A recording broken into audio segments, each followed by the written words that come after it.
তোরালের মা বোনেরা একটু অন্তরের কান্ডা লাগে শুনবা গো মা, আজকের মাহফিলে কমিটি সুন্দর তাবারুকের ব্যবস্থা করছে, কিন্তু আমি চিন্তা করলাম মানুষগুলা তো তাবারুকের জন্য মাহফিলে বসে নাই। আব্বারে কেন তোমরা মাহফিলে বসলা? বলে হুজুর আমার আল্লাহ যেন আপনার জীবনের গুনাহটি মাফ কইরা দেয়, এই জন্য আমি আপনারা আগে আগে আল্লাহু আকবার ইয়া রাসূলুল্লাহ বলাইছি। কিন্তু আমি তাকে দেখলাম কেউ আস্তে বলে, কেউ জোরে বলে, কেউ কারোর মুখের দিকে তাকিয়ে থাকে। আল্লাহ কয় বান্দা ওয়াশকুরু নি'মাতাল্লাহি আলাইহিম ইন কুনতুম ইয়াহু তা'বুদুন। আল্লাহ কয় বান্দারে তোমরা আমি আল্লাহর নিয়ামতের শুকরিয়া আদায় করো যদি তোমরা আমি আল্লাহর ইবাদত করো। নামাজ রোজা হজ যাকাত দান সদকা যত আছে কার ইবাদত? আস্তে কইছে কার ইবাদত? সাহাবায়ে কেরাম আমার নবীর একটা ডাক দিয়া কই নবী গো বাঙালি এত গরু খানা খায় কিন্তু বাংলাদেশে গরুর অভাব পড়ে না। কিন্তু কুত্তা এত একসাথে 5টা 6টা 7টা কইয়া বিয়ে হয়, কিন্তু কুত্তার ছাও কিন্তু বেশি দেখা যায় না। কথা কিনা ঠিক কিনা? বাবা কেন জানেন? কারণ গরু হইল আমার আল্লাহ তাআলার পক্ষ থেকে একটা নিয়ামত প্রাপ্ত মাখলুকাত। এই জন্য আমার আল্লাহ কোরআনে একটা সূরা দিছে গরুর নামে, সূরা বাকারা। মারহাবা। এই জন্য আমার আল্লাহ কোরআনে ওই গরুর নামে একটা সূরা দিছে, সূরা বাকারা। বাজানো ওই কুকুর যতই দুনিয়াতে থাক না কেন, কিন্তু আল্লাহ তাআলার প্রশংসা কুকুরের কাছ থেকে কম হওয়ার কারণে আল্লাহ কুকুরের চাইতে গরুর দাম হালাল পানি হিসেবে বাড়াইয়া দিছে। এই জন্য ওরা কবুল করে নেয়। আসেন আমার চাঙ্কা বললার বাবারা, আমরা মুহাব্বতে আল্লাহ তাআলার কোরআনের তেলাওয়াত করি আর পড়ে আউযু বিল্লাহি মিনাশ শাইতানির রাজীম বিসমিল্লাহির রাহমানির রাহিম উলাইকা হুম খায়রুল বারিয়া। وقال في حديث الشريف عن انس رضي الله تعالى عنه قال سمعت رسول الله صلى الله عليه وسلم اذا ذكر الله عز وجل رواه ابن ماجه او كما قال عليه الصلاه والسلام. وقال في شان حبيبه ومحبوبه ومعشوقه مخبرا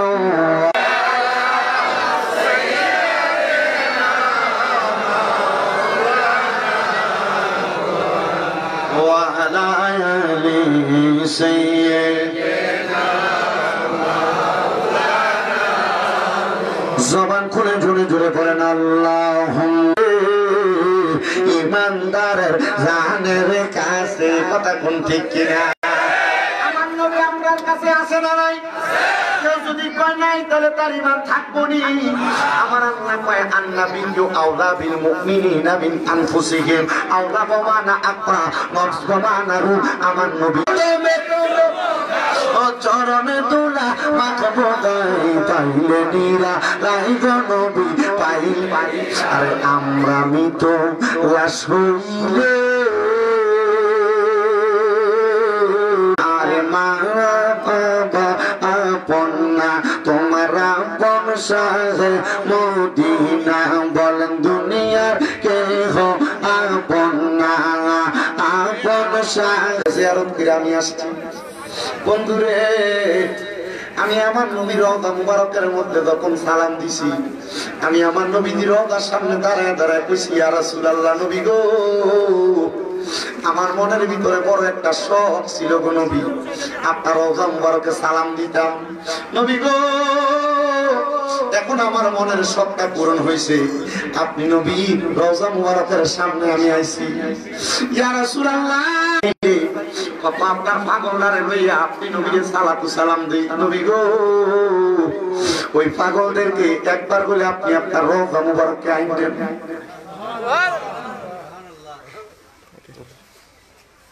কইছে আল্লাহ আপনার কাবা ঘরের ভিতরে এক ওয়াক্ত নামাজ পড়লে 1 লক্ষ ওয়াক্তে সওয়াব। মাবুদ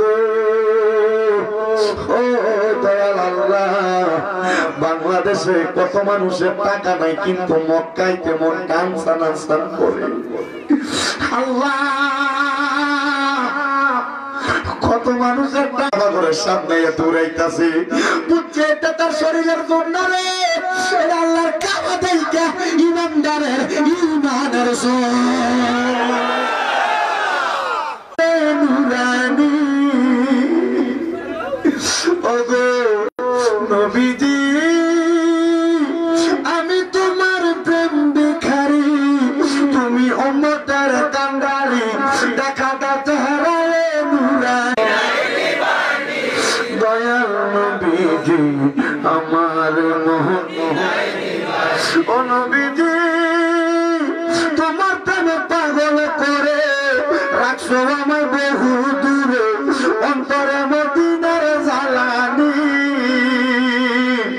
ও নবীজি তোমার প্রেমে পাগল করে রাখছো আমার বহু দূরে, অন্তরে মদিনার জ্বালানি। কবে যাবে মদিনাতে, এই আশাতে রাত দিন কাটে, কবে যাবে সোফাক পাঞ্জাতনের সদস্য মা ফাতেমার বাড়ির এই রাস্তাটার ভিতরে পড়ে। ওই জায়গা যাইতে আমার নবীজির ইন্তেকালের পরে নবীরে যে পানিটা দিয়া গোসল দিছে, বীরে গাছ নামক একটা বীর ওই জায়গার ভিতরে আছে। আমার বাড়ির ভিতরে ওই বীরে গাছের পানি আছে। আমার শরীরটা ভালো না লাগলে ওই বীরে গাছের পানি মিক্স করে আমি আমার শরীরে ঢাইলা দিই। আমি দেখি তখন ওই জায়গার মধ্যে সাহাবায়ে কেরাম পানি পান করার জন্য গেছে। নবীর কাছে ইয়া রাসূলুল্লাহ, মরুভূমির মাটির কারণে এটার ভিতরে যে পানিগুলা কড়া লাগে, লবণাক্ত লাগে, আমার নবী গায়া নবীর থুতু মুবারক মারছে। ওই আমিন আল্লাহ নবীর বুখারীর হাদিস, নবী কয় নিয়াতুল মুমিনিন খায়রুম মিন আমালি। মা বোনেরও মনে মনে নিয়ত করেন। আমার নবী কয় নিয়ত হইল মুমিনের আমলের চাইতে উত্তম। মক্কা মদিনা না গিয়ে যদি মারা যাও, মরার আগে আমল নামে একটা হজের সওয়াব হয়ে যাইব। নিয়তটা কি ভালো না খারাপ? ভালো। কোনটা ভালো না খারাপ? আহলে সুন্নাত ওয়াল জামাত জিন্দাবাদ জিন্দাবাদ, নারায়ে তাকবীর, আল্লাহু আকবার, নারায়ে রিসালাত, ইয়া রাসূলুল্লাহ। বলেন মারহাবা। মদিনা যাইতে চাই কি চাই না? জোরে বলেন। বলেন তো ইলাহা ইলাহা আল্লাহু লা ইলাহা লা ইলাহা ইল্লাল্লাহু মুহাম্মাদুর রাসূলুল্লাহ সাল্লাল্লাহু আলাইহি ওয়াসাল্লাম। আল্লাহুম্মা আমিন, আল্লাহুম্মা আমিন। আলহামদুলিল্লাহি রাব্বিল আলামিন, আসসালাতু ওয়াসসালামু আলা রাসূলিহিল কারীম। রব্বানা যালামনা আনফুসানা ওয়া ইল্লাম তাগফির লানা ওয়া তারহামনা লানাকুনান্না মিনাল খাসিরিন। রব্বানা আতিনা ফিদ দুনিয়া হাসানাতাও ওয়া ফিল আখিরাতি হাসানাতাও ওয়া কিনা আযাবান নার। মাবুদু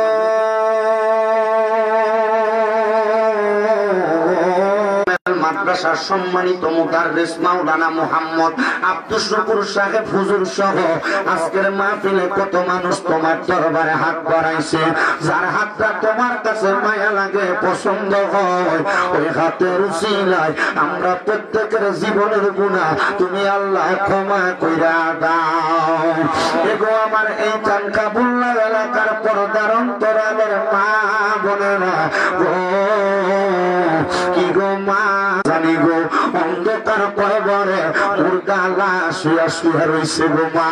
আজকের মুনাজাত তারা নসিব হইছে না। এরে আমার এই এলাকার ভাই বাবারা রে, দুনিয়ার কাজকর্ম আড্ডাবাজি রং তামাশা বন্ধ হইছে নি। আর কতকাল দোকান পাটে চাষ টলের মধ্যে বৈশা সময় কাটাইবা? মুনাজাত হইতেছে রে ভাই আমার আল্লাহ, ডাকলে কি জুড়াই রে মন জপলে নিফান ঠান্ডা হয়। এ না দেখিলে দুই নয়নে নয়নে আল্লাহ করো আল্লাহ যাহা কই তোমার মনে। আল্লাহ আজকে মুনাজাতের মধ্যে কে জানি হাত বাড়াইছে, কার জানি জগতের মধ্যে বাবা নাই।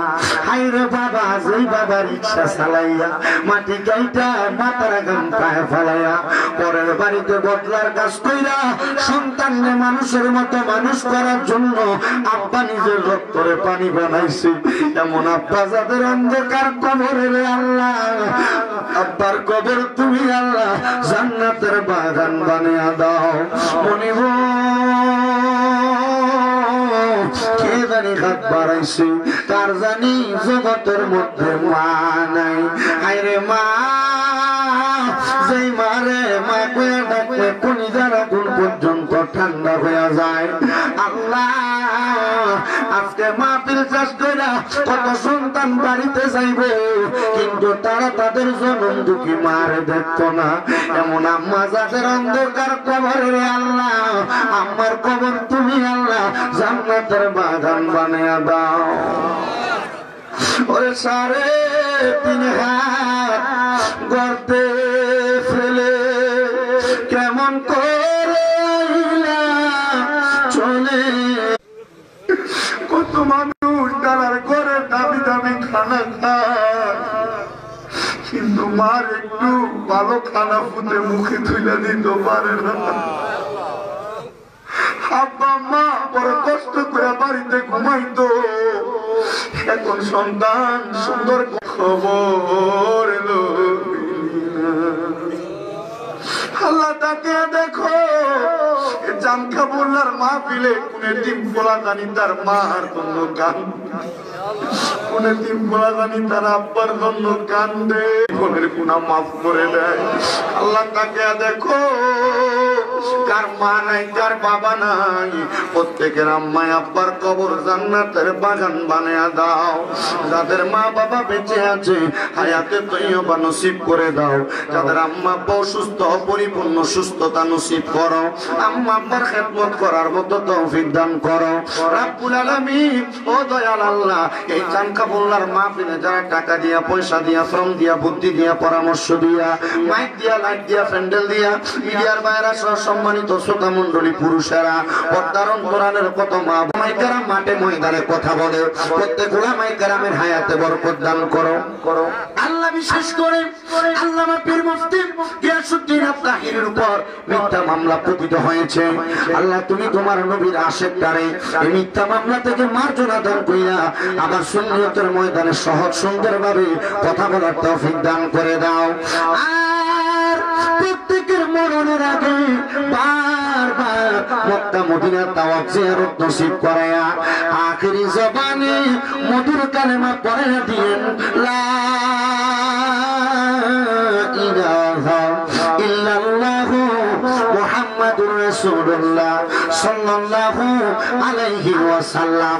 যারা দাঁড়ায় আছেন, যারা বসে আছেন, একটা জবান বন্ধ রাখবেন না। আপনারা বলেন, আমরা মুনাজাত করে দোয়া চাইলাম একজনের কাছে, তিনি কে? হাতে কোন তিনি কে?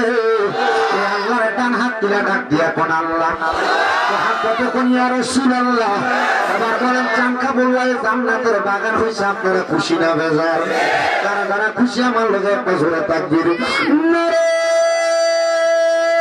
তাকবীর, নারে রিসালাত, নারে গাউসিয়া, আহলে সুন্নাত ওয়াল জামাত। জামকাবুল্লাহর দ্বিতীয় সুন্নি মহাসম্মেলন, আমরা খুশি না বেজার? এবার আমি আমার জামকাবুল্লাহর বাবাদের কাছে জানতে চাই, আপনাদের এলাকায় কলা ওয়াকারনা ফি বুয়ুতিকুন্না ওয়ালা তাবাররাজনা তাবাররুজাল জাহিলিয়াতিল উলা। জবান খুলে নারীদের মতো বের হতে দিবা না।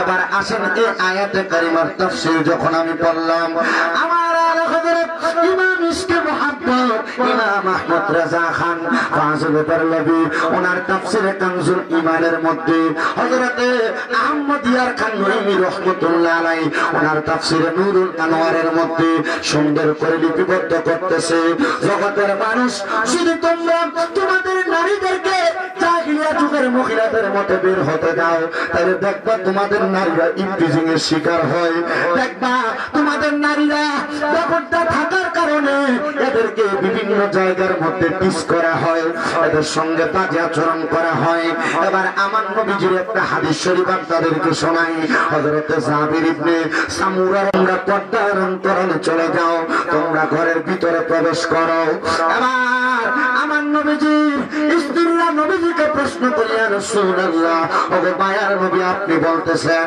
আপনার সাহাবী আসতেছে আমরা যেন ভিতরের দিকে প্রবেশ করি আড়ালের মধ্যে চলে যাই নবী গো কারণটাকে আপনার কাছে জানতে চাই আপনি নবী বলেন না আপনার সাহাবীটা তো চোখ দ্বারা দেখে না নবী গো আপনার কাছে জানতে চাই তাহলে সে তো আমাদেরকে দেখবে না তাহলে আমরা কেন পর্দার অন্তরালে চলে যাব আমার নবী বলেন হে মহিলারা ওই পুরুষ তোমাদেরকে দেখবে না সাহাবী তোমাদেরকে দেখবে না কিন্তু তোমরা তো তোমাদের চোখ দিয়ে এই পুরুষটাকে দেখবা এই জন্য আমি নবী বললাম তোমরা পর্দার অন্তরালে চলে যাও চিন্তা করে দেখেন যিনি রাহমাতুল লিল আলামিন রাহাতুল আশিকিন সিরাতুস সালিকিন মুহাম্মাদুর রাসূলুল্লাহ সাল্লাল্লাহু আলাইহি ওয়াসাল্লাম নবী জিনার ব্যাপারে আল্লাহ তাআলা সব জায়গার মধ্যে সুন্দর সুন্দর বলেন হযরতে আবু সাঈদ খুদরি রাদিয়াল্লাহু তাআলা আনহু বলেন আমি আমার নবীজির জবান মোবারকে বলতে শুনেছি নবীজি বলেছে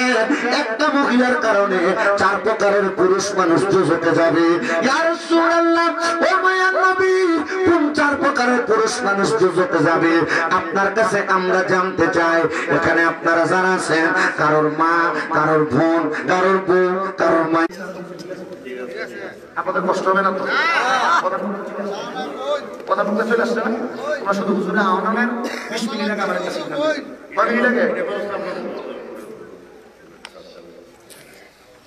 আলহামদুলিল্লাহ কই আজকে কইছেন আলহামদুলিল্লাহ ধরে কইন আলহামদুলিল্লাহ আমি ওয়াজটা করলে আপনারা শুনবেন তো ইনশাআল্লাহ আমি কেন নতুন না পুরা হ্যাঁ পুরা আমি তো মুহাব্বতে দুরূদ শরীফ পড়েন আল্লাহুম্মা ওই মুমিন ভাই ওয়াজে খুশি আমার বেশি খুশি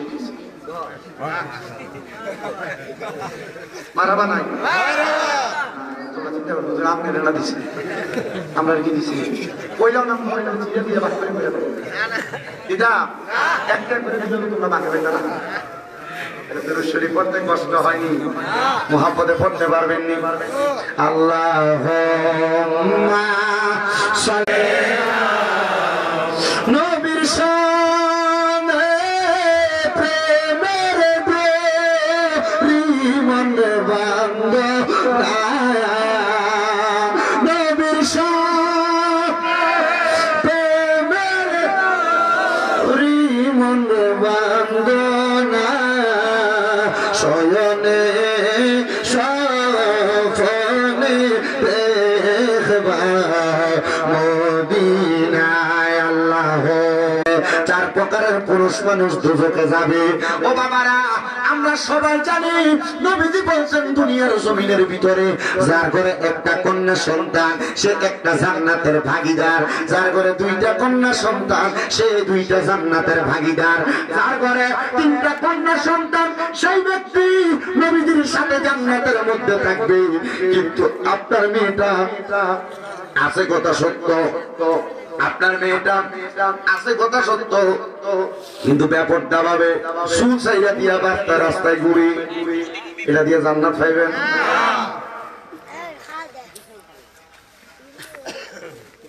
আপনার মেয়েটা ব্যাপারটা পর পুরুষের সঙ্গে কথা বলে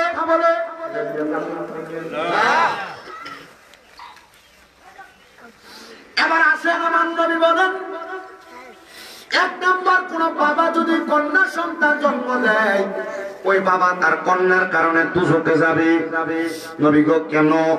আমার নবী বলেন, শুনুন উম্মতের দলেরা, এই উম্মতের মহিলাগুলা যদি কোনো বাবা তার কন্যাকে জন্ম দেওয়ার পর পর্দা না করায়, মানে বেপর্দা ওই বাবার মাইয়াটা ঘুইরা বেড়ায়, তাহলে ওই বাবার মাইয়াটা বেপর্দা হওয়ার কারণে মেয়েটাকে কাল ময়দানে মাসরে প্রশ্ন করবে, কি গো মা, তুমি কেন জান্নাতে যাইতে পারতেছ না? বলে বেপর্দার কারণে। তখন বলা হবে, এই মাইয়া তুমি কেন পর্দা করো নাই? মাইয়া তখন আপনি বাবারে দোষারোপ করবে যে আমার মা বাবা আমার পর্দা করায় নাই। তখন মাইয়ার বাবার নিয়ে মাইয়া দুজকের দিকে গমন করে যাবে।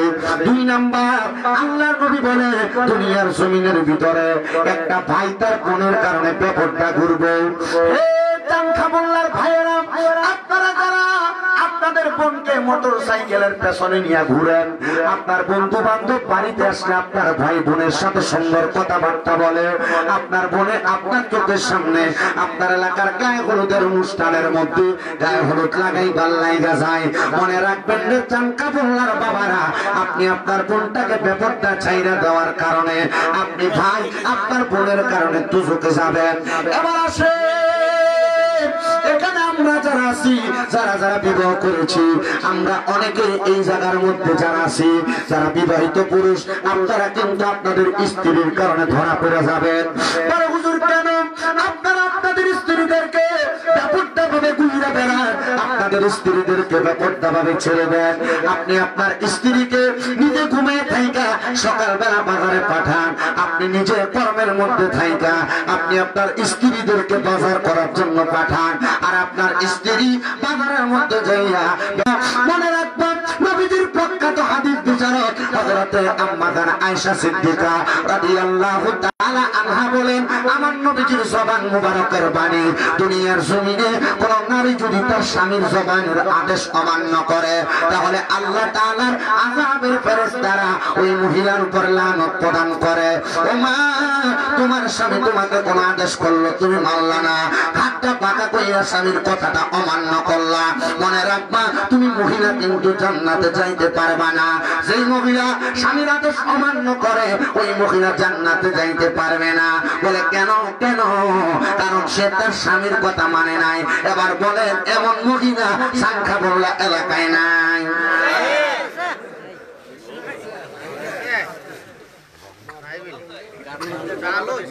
কাম শেষ করে আওয়ার পর এক গ্লাস পানি চাইলে কথাই শুনে না।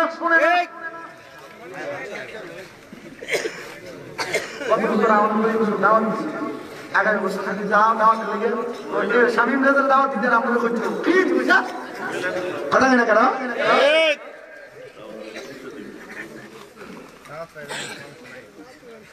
আমি বলছি আমার মা, আমি চাই না কোন মহিলা জাহান্নামে যাক, আমারও মা আছে, আমি চাই চাঙ্কা বললার সকল মহিলারা জান্নাতে যাক। কথা কন্যা ঠিক কিনা?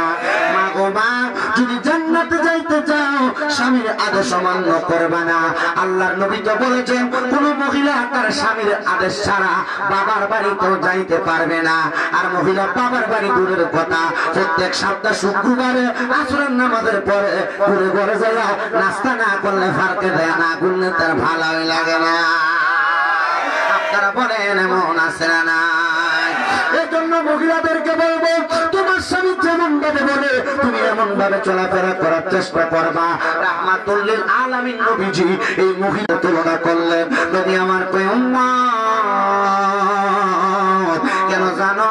এই পানি যেই পাত্রে রাখা হয় ওই পাত্রের মধ্যে পানি থাকে। মহিলা যেন এমন হয়, স্বামী যেইভাবে বলে ওই মহিলা পানি যেমন সকল পাত্রে থাকে, মহিলা যেন স্বামীর প্রত্যেকটা কথা মাইনে তার সংসারে থাকে। আল্লাহর মহিলাদের বাবা ও মুসলমান, তুমি যে তোমার স্ত্রীর অমুক মারানির জি করে গালি দাও, চিন্তা কইরো গালিটা কিন্তু তার মা বাপের উপরে পড়ে না, গালিটা রাহমাতুল লিল আলামিন নবীর উপরে যায় পড়ে। ওই নবীরে গালি দিয়া তুমি বান্দা কবরে গেলে জান্নাতে যাইবা, জান্নাতের ঘ্রাণও তুমি পাইবা না। যেখানে নবী কয় জান্নাতের ঘ্রাণ 500 বছরের রাস্তা দূরে পাওয়া যাবে। এই জন্য আমি সবাইকে সাবধান সতর্ক করে দিচ্ছি, আপনারা দুনিয়ার জমিনের মধ্যে স্বামী স্ত্রীর কথা, স্ত্রী স্বামীর কথা মাইনে চলার চেষ্টা করবেন। আর আপনারা এই মাহফিল শেষ করে বাড়িতে যাইয়া মহিলাদেরকে বলবা না না গো স্ত্রী তুমি স্বাভাবিক ম্যাটার।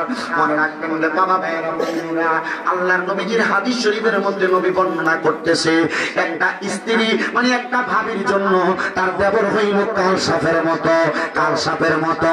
আবার নবী অপর হাদিসের মধ্যে ঘোষণা করে একটা ভাবির জন্য একটা দেবর হইল মৃত্যু সমতুল্য। এই মহিলারা নবী বলেছেন কোরআন থেকে, তোমরা তোমাদের নারীদেরকে জাহিলিয়া যুগের নারীদের মতো বের হতে দিবা না, তো দিবা তো তোমাদের নারীরা বেপরোয়া হয়ে যাবে। এই জন্য মুসলমানেরা আপনারা যত সম্ভব আপনাদের স্ত্রীদেরকে, আপনার মাইয়াকে, আপনার বউকে, আপনার মাকে, আপনার বোনকে পর্দা করানোর চেষ্টা করবেন। তো 2 নাম্বার যেটা বলতেছিলাম, একটা ভাই যদি তার বোন রাস্তা দিয়ে চলাফেরা করার সময় তারা দিকে ফেলে না গো না, ও চানকাবুল্লার বাবারা মনে রাখবেন যদি কোন সন্তান তার মারে পর্দা না করায়, তাহলে ওই সন্তানের মারে পর্দা না করানোর কারণে, ওই সন্তানের মায়ের কারণে সন্তান দুজকের মধ্যে চলে যাবে। সাবধান সতর্ক ও আমার চানকাবুল্লার বাবারা, আমি আপনাদেরকে আরো কিছু সতর্ক করে দিচ্ছি। বর্তমান জামানায় বাজারের মধ্যে অনেক বোরকা বিক্রি করে, রং বেরঙের বোরকা, ডিজাইন ডিজাইন। একজন আল্লাহ পাকের বন্ধু যার নাম হযরত সুলতান মাহমুদ রহমতুল্লাহ আলাইহি, ওনার জীবনী থেকে আমি আপনাদেরকে ছোট্ট একটা ঘটনা বলি, আমি আমার বয়ানটা শেষ করব। কষ্ট হবে বাবারা, অসুবিধা হবে বাবারা। হযরত সুলতান মাহমুদ রহমতুল্লাহ আলাইহি মনে রাখবেন, আল্লামা ইবনে সিরিন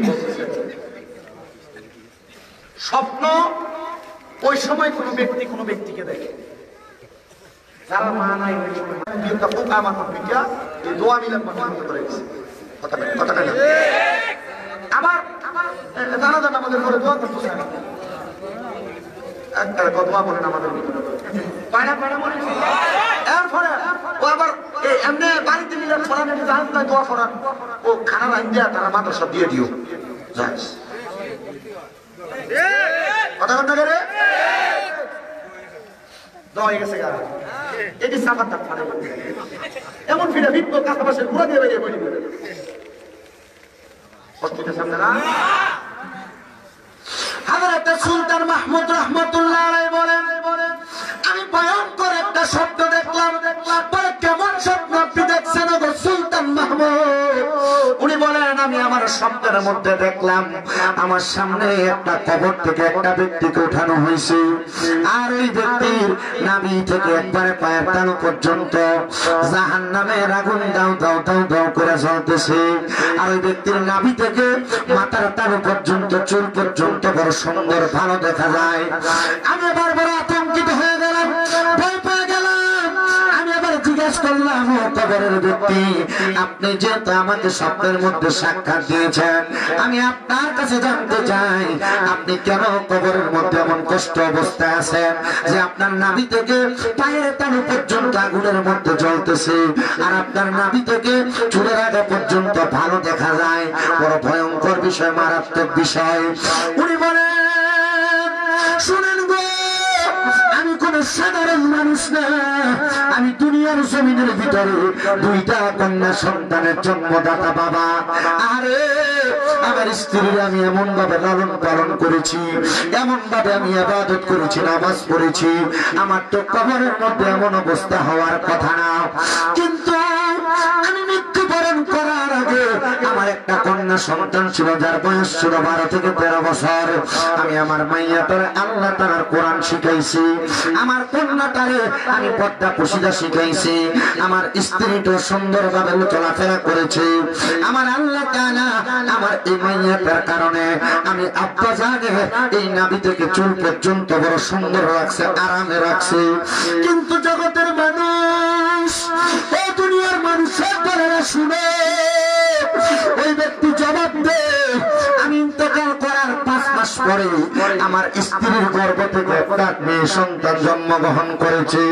ওই মেয়েটা জন্মগ্রহণ হওয়ার পরে ওই মেয়েটা এমন ভাবে অবাক ভাবে চলাফেরা করেছে, তার অবাক চলাফেরা করার কারণে আমার আল্লাহ তাআলা আমি আব্বার কবরের ভিতরে আযাব দিতেছি। আমি না নামাজ পড়ছি, আল্লাহ দিয়ে আমার নামাজের কারণে আমারে মাফ করে নাই। আমি না রোজা রাখছি, আল্লাহ দিয়ে আমার রোজার কারণে আমারে মাফ করে নাই। মনে রাখবা মুসল্লিরা, 5 ওয়াক্ত নামাজ তুমি মসজিদে যায় পড়ো, কিন্তু তোমার বউ বেপরদা ঘুরে বেড়ায়। মনে রাখবা 5 ওয়াক্ত নামাজ তুমি ঘুরা মসজিদের মধ্যে জামাতে পড়ো, কিন্তু তোমার পরিবারের মাইয়ারা বেপরদা ঘুরে বেড়ায়। দেখবা তোমার এই নামাজ তোমার জন্য অন্ধকার হয়ে দাঁড়াবে, আর বেপরদা বেহায়া করার কারণে আল্লাহ তাআলা তোমার জাহান্নামের আগুনের মধ্যে জ্বালাইবো আর পোড়াইবো। হায় রে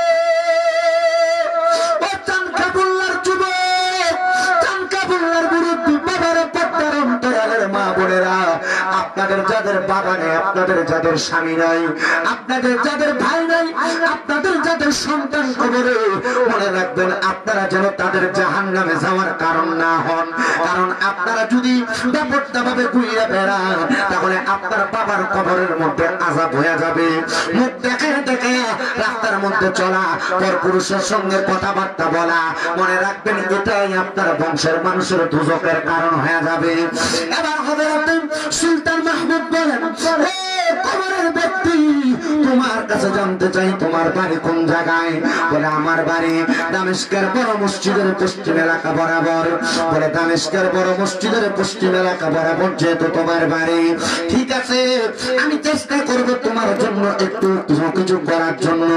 সুলতান মাহমুদ বলে, এবার ফজরের নামাজটা পড়তে দেরি হয়, আমি ফজরের নামাজটা পড়া আমি হাঁটতে হাঁটতে হাঁটতে হাঁটতে দামেস্কের বড় মসজিদ থেকে বাইর হইয়া আবার বড় মসজিদের পাশে সামনের অংশে যাইয়া ওই ঘরের সামনে যা দাঁড়াইলাম আর সালাম দিলাম, আসসালামু আলাইকুম ওয়া রাহমাতুল্লাহ। ঘরের মধ্যে থেকে একটা উদ্যমে বের হইয়া তাদের ঘর থেকে ময়লা আবর্জনা যুক্ত পানি আমি সুলতান মাহমুদের শরীরের দিকে ধুর করে ঠেলে দিছে। এমন অবস্থা দেখে আমি ওই মহিলাটার কাছে তাকাইলাম, দেখলাম মেয়েটা একটু উগ্র টাইপের মেয়ে, বোঝা যায় আপনার 2-3 মেয়ে, সবগুলা মেয়ে যে ভালো হবে এমন কথা না। একটা যদি সুন্দর কথা বলে আর একটার কথা একটু তেসাইলাই হয়। সুলতান মাহমুদ বলেন, আমি ওই ঘরের দরজায় সালাম দিলাম, কিন্তু দুষ্ট মেয়েটা বাইর হইয়া ময়লা আবর্জনা যুক্ত পানিগুলো আমার গায়ের মধ্যে এভাবে ফিক্কা মারছে। মারার পরে আমি ওই মহিলাটার দিকে তাকে একটা মুস্কি হাসি দিলাম। আমি এবার ঘর থেকে ঘরের দরজা থেকে মুখটা ফিরে আমি পিছনের দিকে হাঁটতে লাগলাম।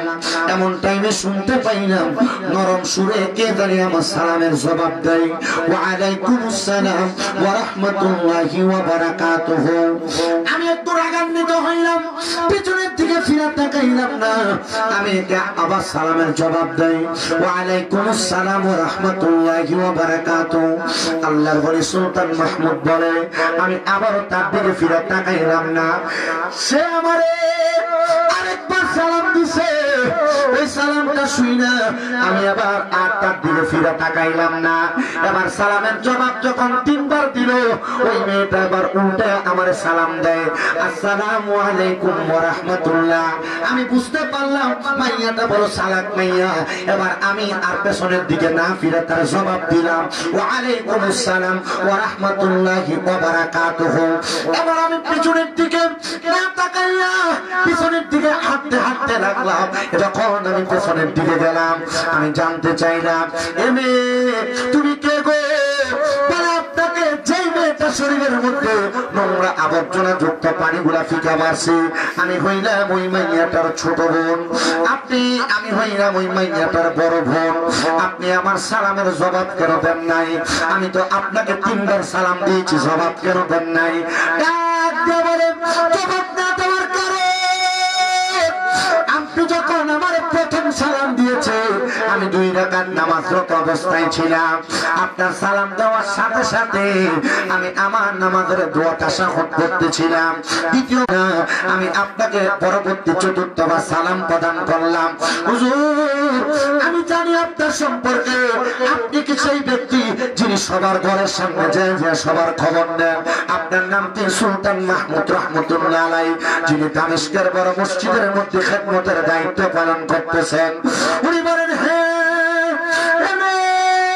তুমি যেহেতু আমার সম্পর্কে জানো, আমি গতকালকে রাত্রেবেলা একটা মারাত্মক স্বপ্ন দেখার কারণে আমি তোমার ঘরের সামনে আসলাম। মেয়ে তুমি বলো না তোমার আব্বাজানকে মারা গিয়েছে?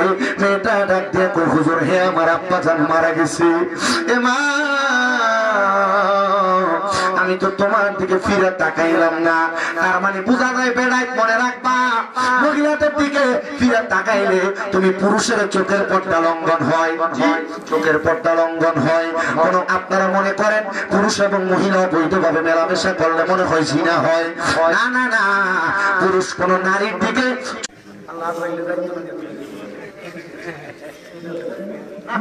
ভালো মানুষ আমার মহব্বত করে, আপনি বুঝেন না এই মহব্বত। ওনারা হচ্ছে আমাদের মতো ছাত্র আপনাদের এলাকার সভাপতি দিচ্ছেন, ওনারা আমাদের মতো ছাত্র আর আমি বিশেষ করে ওনাদের অবস্থা ছাড়া তাদের দোয়া নিয়েছি। আপনাদের দোয়া নিয়ে মিলাতে আমার 6টা মাদ্রাসা চলে। কয়টা? আপনাদের মানবপুরের গোলাপান আছে, এই যে ব্রাহ্মণবাড়িয়ার গোলাপান আছে, নবীগঞ্জ সদরের নবীগঞ্জের গোলাপান আছে। যারা কুমিল্লাতে যাওয়া ব্যবসা বাণিজ্য করে দেখে এসে কুমিল্লা নূরপুর সমহরি তাহফিজুল কোরআন মাদ্রাসা, আমার 6 মাদ্রাসায় 813 জন গোলাপান আছে। তখন থেকে আপনারা আমার লেগে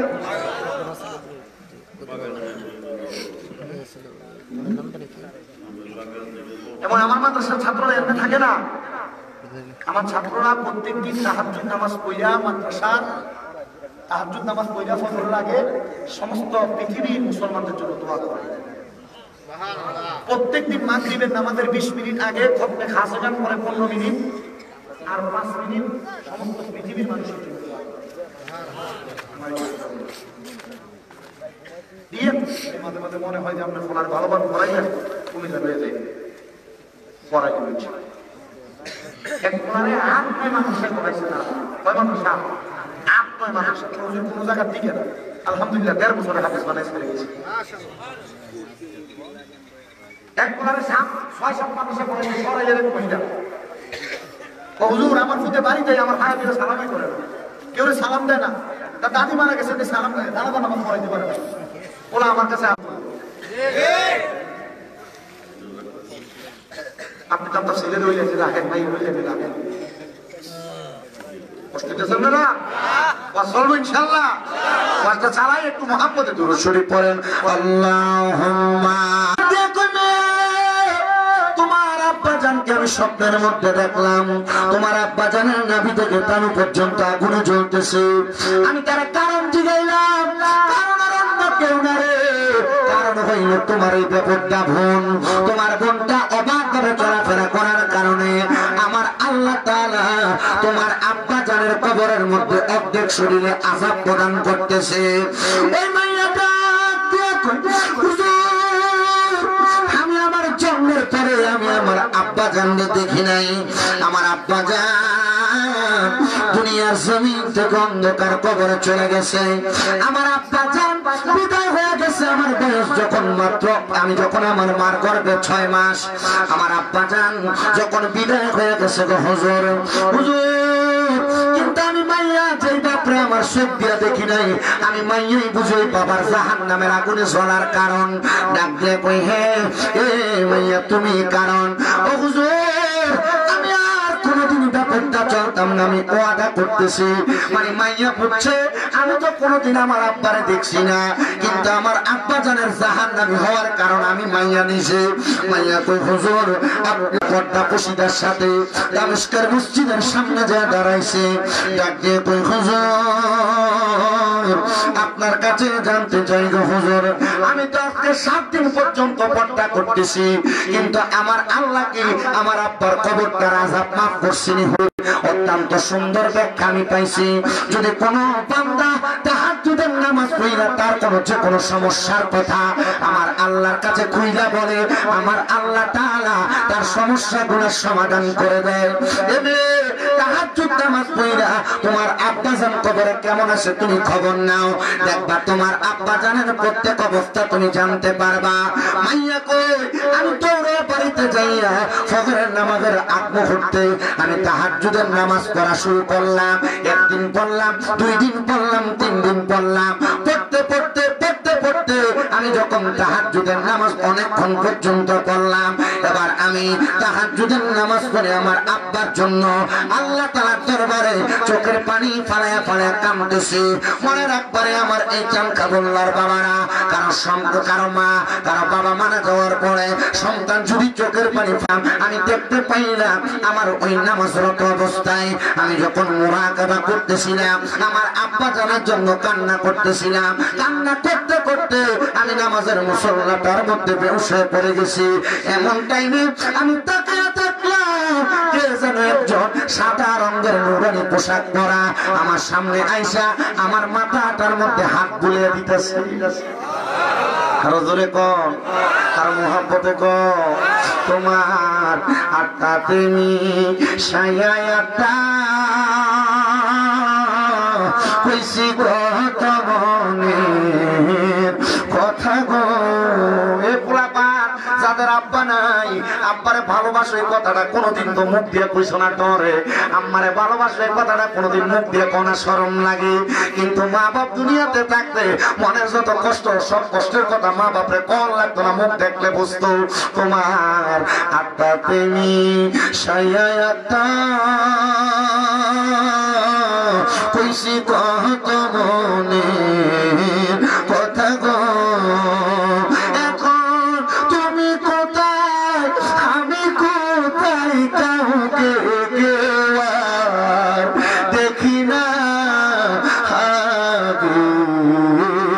জানি না। এ চানকাবুল্লার যুবে, এ চানকাবুল্লার মুরব্বী বাবারা, এ পর্দার অন্তরালের মা বোনেরা, মাইয়াকে আমি তাহাজ্জুদের নামাজটা পড়া যখন কাঁদতে কাঁদতে বেহুশ হয়ে গেছি, আমি দেখলাম সাদা রঙের পোশাক পরা একটা লোক আইসা আমি মাইয়ার মাথার মধ্যে হাত বুলিয়ে দেয়। আমি মাথাটা উঠে কইলাম কে গো আপনি? উনি আমারে কই, আমি কইলাম তোমার জন্মদাতা বাবা। ও আব্বা, আপনারে তো কোনোদিন 2 চোখ দিয়া দেখছি না। ও আব্বা, আপনারে তো কোনোদিন আমি আমার চোখ দিয়া দেখছি না। বাবা গো, আমি খবর পাইছি আপনি নাকি আমি মাইয়ার কারণে জাহান্নামের আগুনের মধ্যে জ্বলতাছে। এ বাবা, আমি তো কোনোদিন আপনারা চোখ দিয়া দেখছিও না, তাহলে আপনি কেমনে জাহান্নামের আগুনে জ্বলতাছে? আব্বা, আপনারা যে এখন সুন্দর দেখা যায়, ওই বাবা আমার জবাব দিছে, হে মা, তুমি যেই দিন তওবা করে নামাজ ধরছো, পর্দা চলা বন্ধ করছো, আমার আল্লাহ তাআলা আমি আব্বারে মাফ করে দিছে। আর দেখছুনি আমারে আমার আল্লাহ তাআলা কত সুন্দর জান্নাতের পোশাক দান করছে। এ যুবক ভাই, এ চানকাবুল্লার পর্দার আড়ালের মা, তুমি যে পর্দা ভাবে ঘুরে বেড়াও, তুমি যে নামাজ পড়ো না, এ যুবক ভাইরা, তুমি যে অপর মহিলার দিকে তোমার চোখ দিয়া তাকাও, তোমার চোখের পর্দা করো না, নামাজ পড়ো না, একবার চিন্তা করে দেখছুনি রে, দেখছুনি আমার আল্লাহ তাআলা একটা মাইয়ার নামাজ পড়ার কারণে, পর্দা করার কারণে তার বাবার কবর আযাব কেমনে মাফ করে দিয়েছে। এই জন্য আমি আপনাদের কাছে তেলাওয়াত করছি, ইন্নাল্লাযীনা আমানু ওয়া আমিলুস সালিহাতি উলাইকা হুম খায়রুল বারিয়া। নিশ্চয় যারা ঈমান আনে এবং নেক আমল করে, আল্লাহ তাআলা কয় উলাইকা হুম খায়রুল বারিয়া, এরা হইল দুনিয়ার সবচাইতে উত্তম ব্যক্তি, ভালো ব্যক্তি। আপনি উত্তম ব্যক্তি হইতে পারছেন কিনা আপনি নিজে জানেন, কিন্তু আজকের মাহফিলে কত সন্তান বসে গেছে, তারা বাবারে কবর দিয়ে আজকের মাহফিলে বসছে। কত সন্তান আজকের মাহফিলে আসছে, তাদের মার কবর দিয়া সন্তান চিন্তা করতেছো তোমার আব্বা জান মরার পরে কবরে কেমন আছে তুমি জানো না। চাঙ্কাবুল্লার বাবা, এই চাঙ্কাবুল্লার যুবকের দল, এই চাঙ্কাবুল্লার পর্দার অন্তরালের মা বোনেরা, না জানি আল্লাহ তাআলা তোমাদের কারণে তোমাদের আব্বার কবরে আযাব দিতেছে, তোমাদের কারণে তোমাদের আম্মার কবরে আযাব দিতেছে। সন্তান আখিরি মুনাজাতের মধ্যে আমার আল্লাহর কাছে ওই মা বাবার জন্য খাস করে করে দোয়া করবা। কিন্তু আজকে মাহফিলে অনেক সন্তান হয়তো বসে গেছে, সন্তান ওই দুনিয়াতে ওয়াজটা করে কোনো লাভ হবে না। এই জন্য আজকের মাহফিল কবুল হবে কি হবে না এটার গ্যারান্টি আমি দিতে পারবো না। তবে আমি একটা গ্যারান্টি দেওয়া যায়, যদি শুনো আগামীকালকে চাঙ্কাবুল্লার দোকানে বৈশা কোন মুরব্বী বাবা বলতেছে হ্যাঁ হ্যাঁ আমার সন্তান আমার পায়ে ধরে রাত্রবেলা মাপ চাইছে, মনে করবা আমার আল্লাহ দোয়া কবুল করে ফেলছে। জোরে জোরে কোন সুবহানাল্লাহ। না না না, মাঝে মাঝে সুযোগ পাইলে আম্মা আব্বার পায়ের মধ্যে চুমা দিবা, তুমি সুযোগ পাও আম্মা আব্বার কদমের ভিতরে চুমা দিবা। অনেকে চিন্তা করে হুজুর চুমা দিব দূরের কথা, আমি তো দুই ঈদে মা বাবার পাশে সালামি আমি করি না। আরে সন্তান না, আম্মা আব্বার পায়ে ধরলে দাম কমে না, সম্মান কমে না, ইজ্জত কমে না। আমার দিকে তাকাও, আমার বয়স বেশি না, কুমিল্লা আলিয়া মাদ্রাসায় কামেল প্রথম বর্ষে পড়ালেখা, কুমিল্লা ইউনিভার্সিটিতে বাংলায় অনার্সের মা নাই, ওই মা কবরে, ওই মা বাবা তোমার লাখ লাখ টাকা সম্পদ দিয়া মানুষের মতো মানুষ করছে, মা বাবার রক্তরে পানি বানাইছে, আব্বা পালা করে ঘুমাইছে না, সেই জুতা পড়তে আব্বার জুতার তলা ছিটতে ছিটতে পায়ের গোড়ালি রাস্তাতে লাগ করবেন। আমার বাবার জন্য একটু দোয়া করবেন, আগামী বছর আমি এই মাহফিলের মধ্যে 10,000 টাকা দান করব। আছেন নাকি? কত হাজার? নাম কি তোমার?